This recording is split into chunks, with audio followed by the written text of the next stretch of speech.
Genevieve.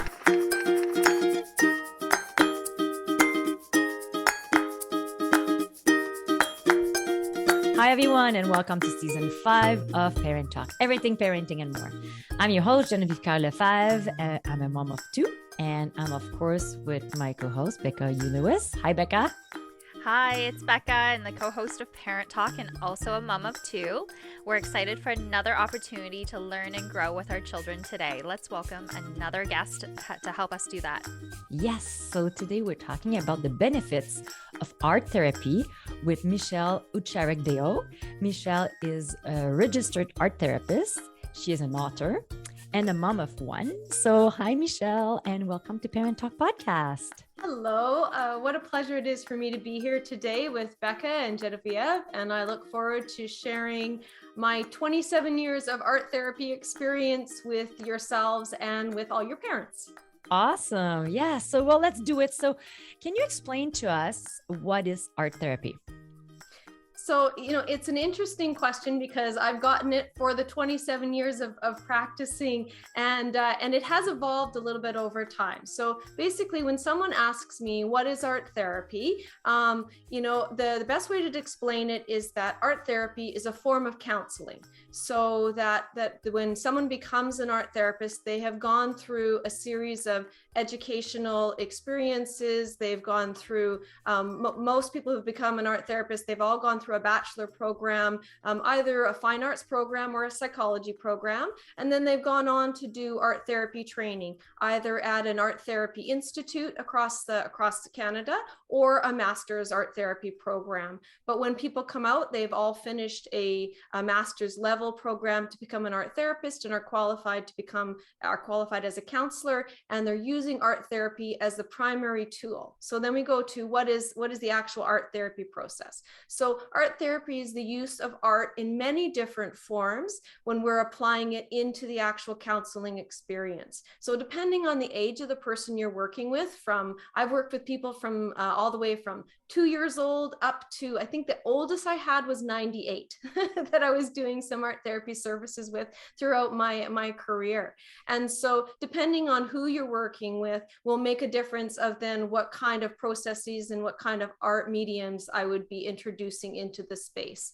But the actual using the art is used as a bridge then. So for some people who may not, want to use the verbal piece in counseling as the primary methodology, that the art then becomes the bridge of conversation, either the making of it, the processing of it, like all different ways. And when we talk about art, some people traditionally, when they talk about art therapy, it was thought of as just, pencil, crayon, paint, clay. And those were kind of like the 3 kind of main modalities. But over time, it's really expanded. And when I go in to teach, new therapists, I talk about the concept of big A art therapy, where I introduce everything from working with fabric to one time, I've done wood burning. A note to self, if you have an art therapist doing wood burning, it is an outside activity. Aha, you learned that one, did you? I learned that one the hard way. Yes, lots of smoke. But being able to offer and to be able to meet your client where they are and what their needs are from a creative and expressive point of view is really, really important. So. Amazing. Yeah. So you mentioned a huge age range. Who would benefit? What types of people looking for counseling would benefit from art therapy? Well, I would say when we look at from at a parenting kind of that parent age of children between like 2 is quite young to be really doing the art therapy piece with. Many art therapists who get brought in to work with someone that age, they also would have play therapy experience and would be integrating art and play into the session. Between those ages of about 2 to 5, you really do need to integrate that art and play and music elements, so a lot of that age group. Once they get to be about 6, sometimes if you have a child who has an affinity towards art and maybe they are experiencing either there's a divorce or a separation or a recent loss in the family, or the child, or the child has is neurotypical or non-neurotypical, that they may have been recently diagnosed with autism or Down syndrome, or any other kind of diagnosis that's come about, that using art can be a beautiful way to bridge that gap, especially if the child is having some verbal communication issues, that the art can be a tool to be able to help understand what's happening for them in their process. So that's for that younger set. When we move up into those middle school age, into that kind of in 9, 10, 11, they're more that group now, they're a little more particular. Back in when I started years ago, most of those kids did whatever their parents told them to. I find nowadays, though, a lot of that age group, they're very particular, and they'll let their parents know whether they want to be doing art therapy with me or not. They have a lot more of a voice now, which I think is great. And so I give them a lot of opportunity to make choices about what it is they want to work on. Most of the kids that do come to see me now in that age group, a lot of it is anxiety based. Even pre-COVID, we're dealing with a lot of either familial issues of divorce or separation, and the children are dealing with or the parents are wanting the children to be able to have some place to go to talk about their feelings, or some of the other ongoing anxiety issues, which we're seeing really pop up a lot for a lot of our young people today, even more so now since COVID has come about. Yeah. Mm-hmm. So question, is the children you're working with, because I know the adult will see you as a therapist, but do the children see you as a therapist? Or they just like they know they're going to see you, they're going to do art, and then out of this art, of course, there's a therapy piece, but do they see that? For the little ones, probably no. I mean, when you're looking at at those ages of like 4, 5, 6, no. But once they start getting into school age range, I do explain to them that when they come to see me, although they have fun, some of them, that is a goal, is for them to be able to have an experience of positive expression. One of the things I let them know is that when they come to see me, it's a place where they can talk about anything, and they can express their feelings, and they can share their thoughts. And that's one of the special things about coming to see someone who's a counselor. And so I do try to use some of those terminologies so that they do integrate them, and that they know that I'm different than their art teacher at school, and that they can come and be able to color and rip up a piece of paper if they need to, and they don't have to be creating art in a box, basically, like they would in a school setting. So I try my best to be able to help them understand that that's what this space is for, and most of them get it pretty fast.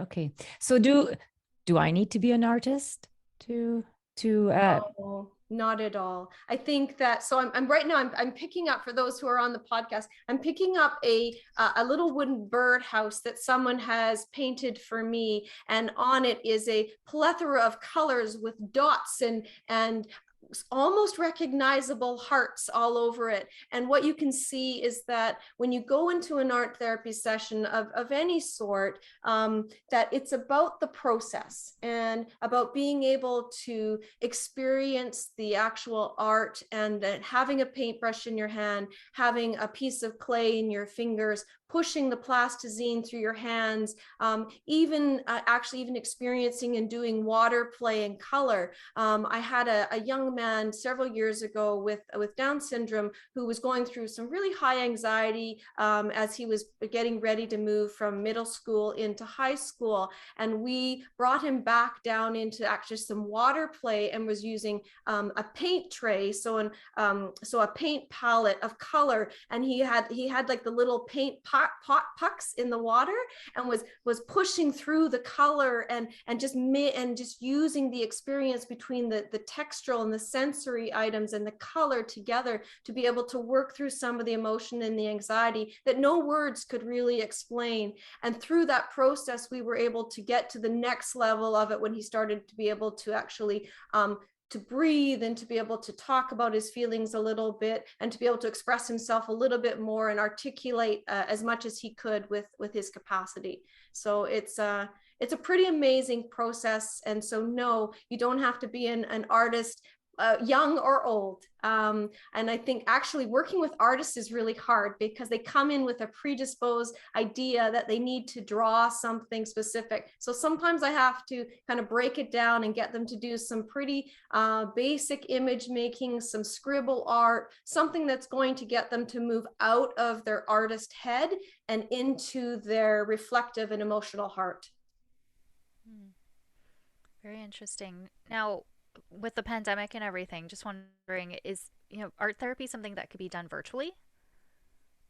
Yes, so it was a really interesting. I mean, there were some people who were doing some virtual art previous to the pandemic, but when the pandemic hit, we were also faced with having to create confidential spaces online that that couldn't be Zoom bombed or all these kind of things that that happened right away when we went into the pandemic mode. So there are some different specific platforms where you can do confidential art therapy service work on. I have found that Zoom for me as a practitioner was probably the easiest format to translate into doing the art therapy, because I was able to use a couple of different kinds of tools. They have an online whiteboard that you can transition that someone can use. You can also use something called a secondary camera program in their advanced settings, and the secondary camera offers you an opportunity to be able to be showing what kind of work you're doing, so that they can actually see your hands. And the one thing that I found working with the secondary camera in the virtual work is that it also kind of broke up, instead of you just staring at someone on the screen, they're seeing another third, they're seeing basically would be like a third kind of perspective, and it helps keep the actual session a little bit more lively and moving. I did find that I had to reduce some of my virtual times down, from what would be a typical 50-minute hour in an art therapy session down to sometimes a half an hour if I'm working with younger kids, because they just couldn't tolerate, they were online so much during the pandemic that it was hard for them. And then at a certain point, some of my kids really started to reject the online, like the younger kids started to reject the online therapeutic experience. They put up with it for a little while, and then after they just, like, some of them were just like, nope, I don't want to see you anymore online, I'll wait till I can see you in person again. So but for teenagers, they were more adaptable, and we were absolutely able to do a lot of online back and forth work and drawing and working on projects. And some of them would share their screens and show me things that they're working on, and making like movie scripts, and they'd be like texting me and like sending stuff over. So there was lots of virtual work to be done. I had to really up my skills game when it came to some of my technical abilities over the last 18 months. So always catching up, always learning. So Mm-hmm. Yeah, yeah, no, I absolutely understand you. So I'm a speech therapist. I don't think we talked about that. So we did the same thing. You adjust, and the interactiveness for Zoom did help somewhat, especially for the younger kids. Now, because it is counseling and is therapy, is this something expensive? What's the cost typically for art well, therapy?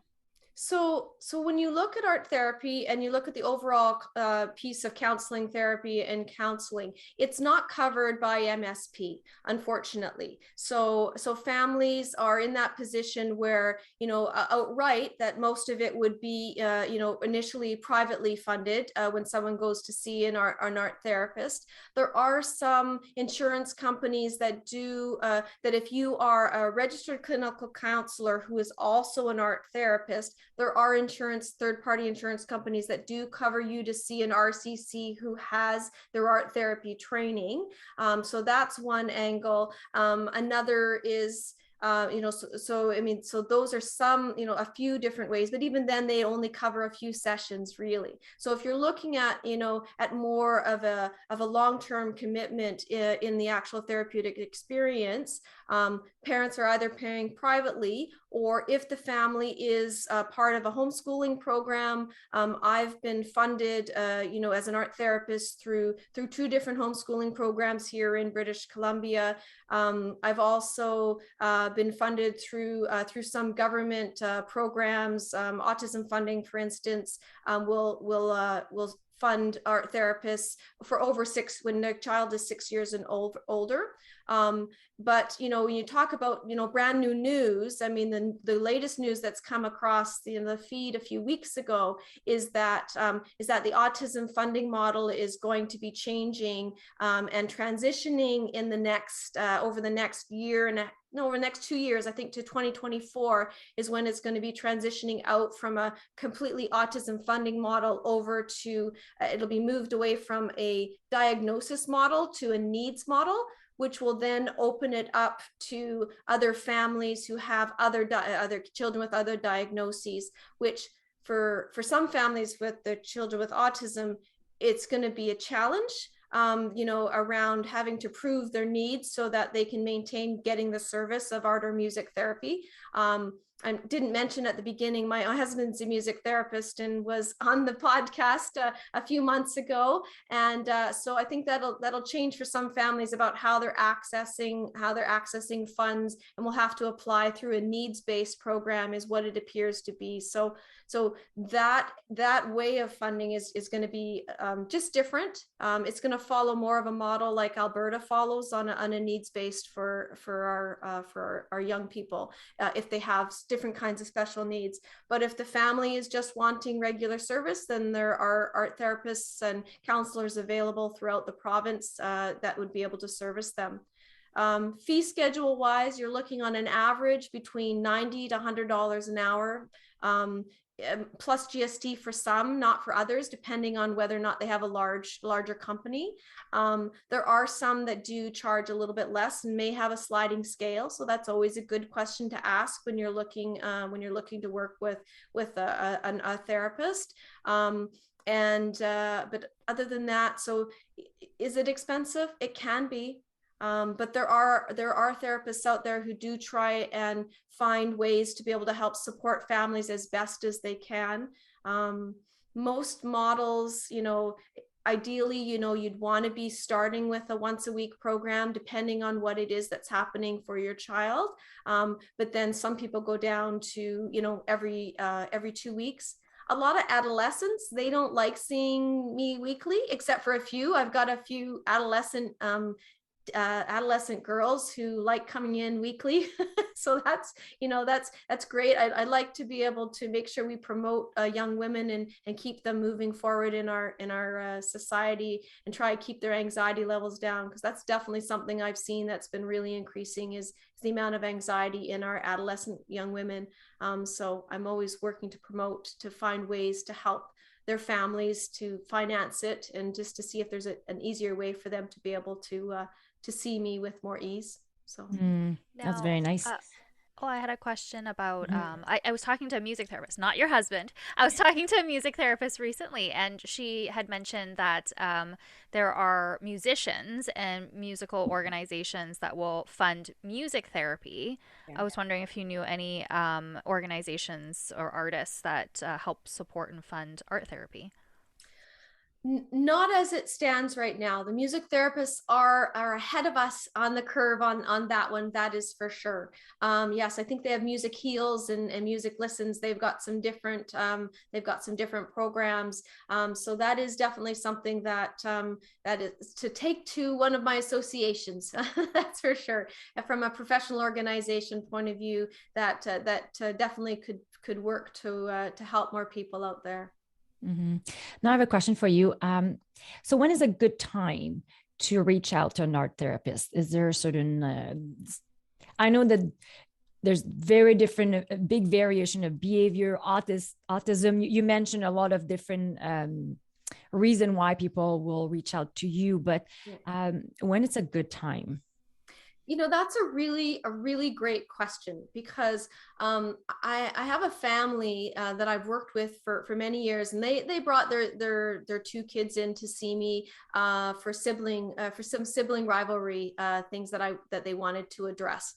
And what was interesting was, after we initially did those initial kind of sessions and working through some pieces and helping the 2 of them work together, the parents wanted to continue on to do touch-based sessions. And what that basically means was that outside of the initial issue that came up, the family believed that they had created a great connection and a great therapeutic relationship for myself and their children.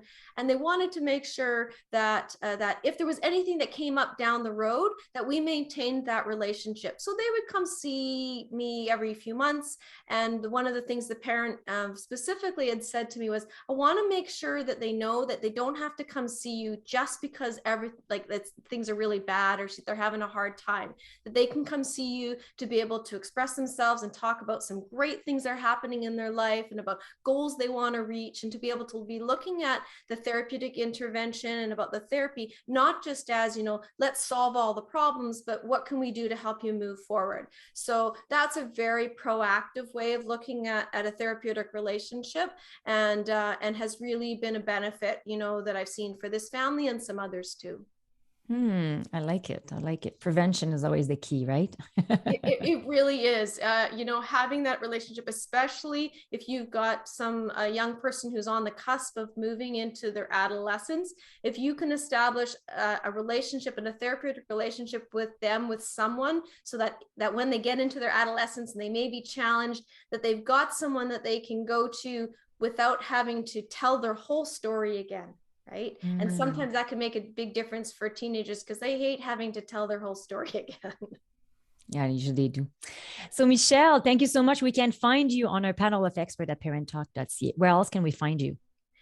You can find me at www.vanartexpression.com. So VAN-artexpression.com.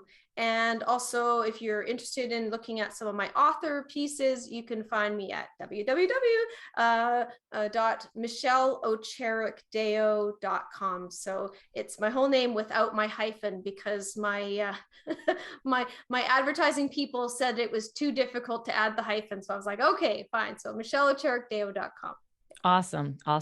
Well, that concludes today's episode. Becca and I would like to thank you, Michelle, for taking the time to be here and bring so much value to all of us parents, helping us grow and be the best parents we can be.